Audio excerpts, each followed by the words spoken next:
Hi, Michael. It's so nice to have you on the show. How are you doing today? I'm doing amazingly. Thank you very much for having me on. It's an honor to be invited, to be able to speak with people and to be able to tell them stories and hear their stories. Beautiful, beautiful. I love that. And you see, like I mentioned earlier, thank you so very much for honoring the invite. I truly appreciate it. Thank you so much, man. Okay, Michael. I am quite excited to have you on the show for some reasons. All right. Firstly, my interest in knowledge seeking, because I believe in order to transition from a chaotic situation to that of a beautiful one, it takes the application of knowledge, quality information. And you see, Michael, I was reading the writings of an ancient monarch, King Solomon, and he said, seek knowledge, seek understanding, and seek wisdom as you would seek your lost money or an hidden treasure.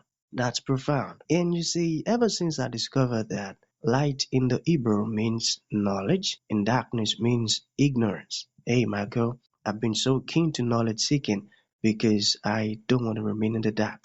So that's going to make our conversation here today very, very, very important to me and even to the audience. Okay, the second reason why I'm excited to have Michael on the show is for the sake of the listeners. I believe that there are some things that Michael, that the listeners needs to hear you say this stuff directly from your mouth in order for them to experience transformation and even get unstuck. I firmly believe that. And lastly, that is me again. I am quite convinced that I'm definitely going to learn one or two things from you, Michael, from your story, your insights, and your experiences. So for that reason, let's get started with your introduction. Talk to us about your journey, how you got here. Then afterwards, I've gotten some beautiful questions for you. Okay, Michael, Awesome. over to you. Thank you so much. Yeah. So the Bible also says, my people perish for lack of knowledge. And so I always tell people, I was like, ignorance isn't a bad word. It just means lack of information. And understanding how to come out of that ignorance is very important in this life. Understanding that seeking knowledge and seeking wisdom it's a very laudable goal for our lives. Like you said, my name is Michael Hendricks. I am many things. I am a husband, a father, I'm a pastor, I'm a lawyer, I'm an entrepreneur, and I actually grew up as a missionary kid in a foreign country in central Mexico, and my parents are still there as missionaries today. And so growing up there, it expanded my mind. I didn't grow up in the US. People that live in the US grow up in the US and have been here and very rarely visit anywhere else. They have closed thinking because they think everywhere in the world is like the US or that everywhere in the world is super poor, which neither one of those things are true. So being able to come back to the US when I was 17 and beginning to see the cultural differences between where I grew up and where I was from, it was very enlightening. Like you said, it was a builder of knowledge. It also allowed me to appreciate different cultures because every culture has beauty in it. Every culture has some great pieces. Every culture has pieces they need to leave behind too. The same is true on both sides. And so learning that at a young age and being able to come back speaking multiple languages, understanding different cultures, then it allowed me to apply my life differently in the world around me. And one of the ways that it did that was as an entrepreneur, I was able to help people who are immigrants in the US be able to obtain better benefits, be able to grow themselves here in order to better their lives in the US and better their families' lives either here or abroad. So it led me into becoming a lawyer. And I became an immigration lawyer. I've been doing this for over 10 years now. And then it helped me create the system that allows people to have access to a better system to obtain their ability to come to the United States if they so choose and not have to spend a life savings in order to do it, saving a lot of money, a lot of time and frustration. So that's the story up until this point. And we're here to encourage people to look into what's right behind me, Allcanza, but more importantly, get information, get informed. Don't let yourself be taken advantage of. And if you seek to find a better life here or anywhere else, then we're here to help. Powerful, beautiful, amazing. I love that. I was telling someone, I said, a problem persists because the ones who were created to solve that problem are still busy doing junks. Now, this immigration stuff, spending your life savings, coming to the It US and is. all of that happens to be one of the major problems in the world. And now, you said you built a system. And that's amazing because you're offering a great solution to one of the major problems in the world. And Yes, I sir. love that. I love that. So that's going to lead to the very first question. All right. Are you ready, Michael?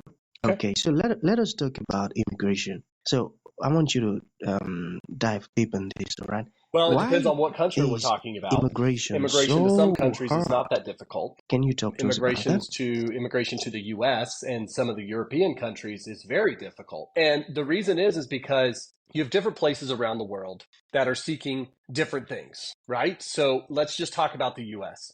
According to the theory of the US, then they Mm, believe that everybody wants to come to the US. It's the land of opportunity, right? It's where people come and they can just explode and they're able to grow. And if they just put in hard work and they work hard, but they also work well, right? mm, Not yeah. taking advantage of people, but actually investing back in people, that they'll make it. And it is true for the most part.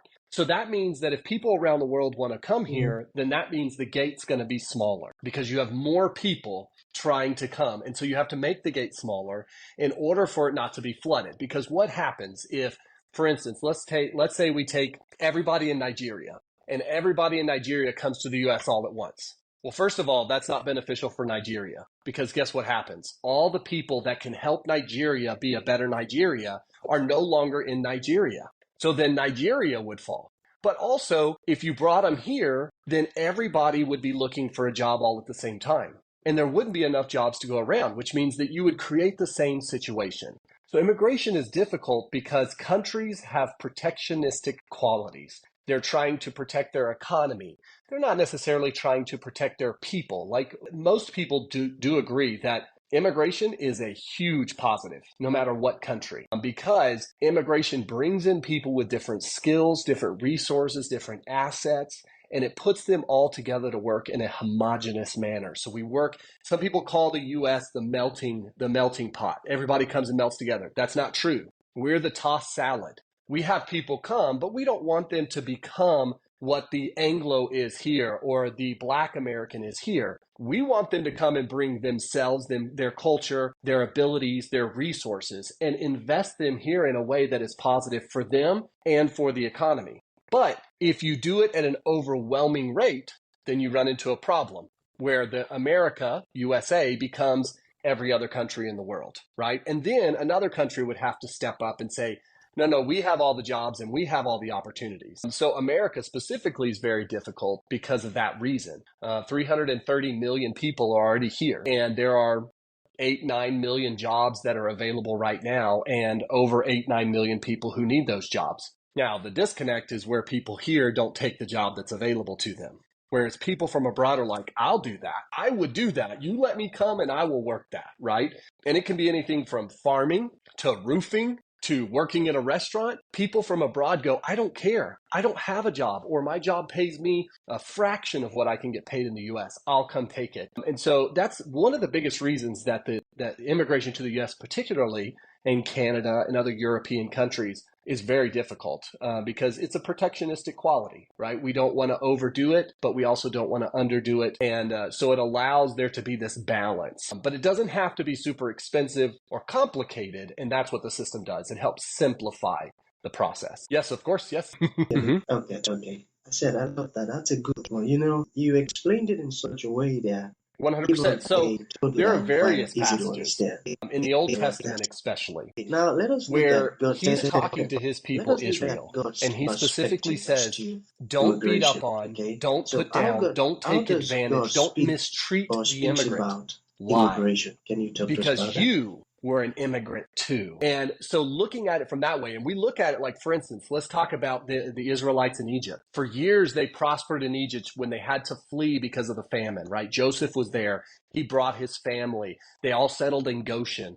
They grew and they grew and they prospered. And it wasn't until what it says is a Pharaoh that did not know Joseph or his God came into power, and they became scared of the people of Israel, and they put them into slavery. And what God is recalling to Israel says, remember how you were treated. Remember how you were treated. Did you like that? And the answer is no, I didn't like being a slave.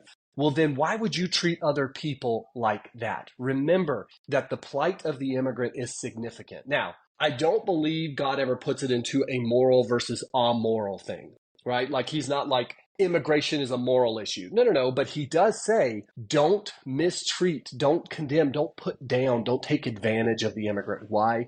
Because remember, one time you were immigrant too. And here in the US, pretty much everybody at some point was an immigrant. My family, the first people in my family arrived here in 1640.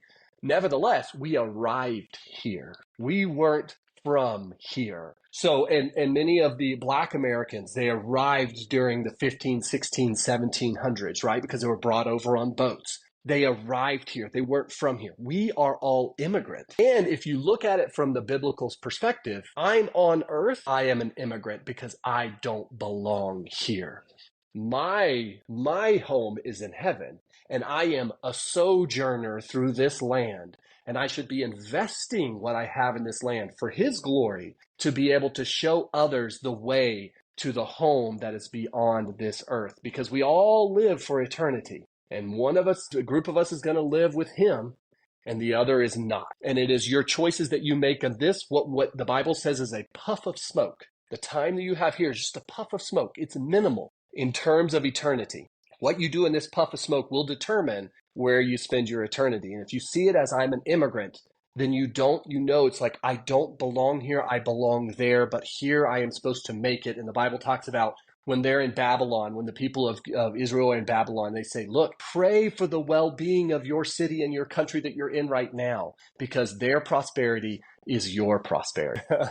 Powerful, powerful, and very, very educating. Man like Michael. I love that. I love that. You see, I am so much interested in The this country you particular go to. topic of immigration because The country a you lot go of to, people not the have person. become victims of, Because proper immigration means that you're truly, bringing in. truly So very, very I'll sad. tell you a So quote let that us went out talk by about Elon Musk just the other benefit day. now. He So said who U.S. benefits the immigration should most work like a from professional proper professional immigration? sports team. Because You should be recruiting the best players for the best positions so that your team wins, right? So really the people that immigrate benefit a ton, but the country, when you look at it this way, it's like, no, no, no, I'm a benefit for you. I'm not a burden, right? I'm not there to go take out of the system. I'm there to go benefit myself, which then benefits the whole. So the country that you're coming to is the one that should be benefiting from you. Now, unfortunately, there are people that look at it the other way. I want to go to X location in order to get a benefit for me in negative terms with whatever country I'm going to. And we've seen that. And then that's why immigration starts getting a bad rap. Oh, everybody's just coming to get on the public benefits.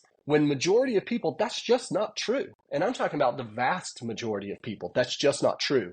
But as they say, one bad apple can rotten the whole barrel. Why? Because everybody sees the bad apple and goes, they must all be the same. They're all rotten. And it's like, no, no, no, no. We benefited greatly. The people that made the nuclear bomb, Albert Einstein, these other guys, these are people that are in the U.S., lived in the U.S. They were from other countries. They weren't from here, right? They came from somewhere else and they invested. Some of our top nuclear physicists in the U.S. that help our fission programs and so on, they're from other countries, Iran and other places where they had to flee. Well, guess what? We benefit from their problem in their own country. And so usually the country that you're going to is the one that benefits the most. But by you coming and you immigrating to the US and becoming a part of the society and benefiting the society as a whole, putting up a business, doing a job, paying taxes, educating your children, being able to show people here that have lost their way culturally that God is supreme and that a country that honors God is a country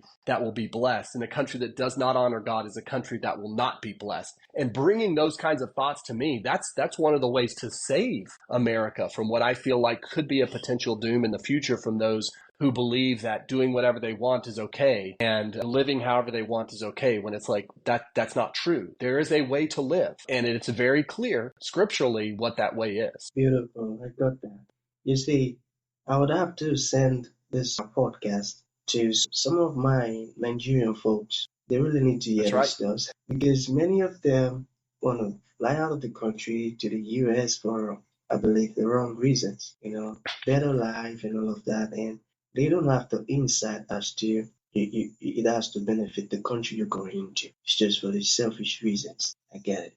So to bring this to an end, Michael, what would you like to leave the audience So with, you can like go to a final allcanza.com. You can thought? see it written there. It's And to those ones who would like to reach out ALLCANZA to you, dot learn more com. about That's what how you're you can reach doing, out to us. you've said so If I many would great leave things one about thing with immigration, everybody, very educating. And I would let's say say they this. find it interesting and you Before resonate with them you and you'll love to choose learn more. to I'll take leave that your possible. country and go to another country, no matter what country that is, we all should be living our life in a specific way. We should be seeking God first, seeing what He wants us to do. There's a very famous, my dad has a very famous sermon that he does that says it doesn't matter if you're a mechanic, a dentist, a doctor, if you're working on a farm, you're a farmer, it doesn't matter what you do. That should be your calling on your life. Some people with a desire to do things that are outside of their current scope leave the path that God has for them because they see that the grass is greener on the other side.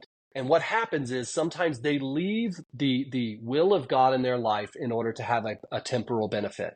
But if I can tell you something, true joy can only be found in Him, which means that if you're not living in, then your life, you may have temporal happiness and you may have material possessions, but you won't have true joy. And we see that every day with actors and artists and people who have tons of money, millions and millions and millions of dollars, but yet they end up killing themselves. Why? Because they don't have joy. They're missing something inside of them. So be in prayer about what you should be moving forward to do. Don't make a knee-jerk reaction because it looks better, but rather know that that's the move that you're supposed to make. And if it is, the door will open to you. But for information purposes, we're here to help. That's what we do, right? We're here to help you see how we simplify immigration. But make sure it's the right thing for you, because sometimes the grass is only greener on the other side because they have a huge water bill. Thank you. Thank you, Elisha. Man, I love that. Very, very interesting. I get it. I get it. So that's going to be the end of the show, Michael. Thank you for coming and thank you for sharing this amazing stuff with us. It means a whole lot, man. Thank you.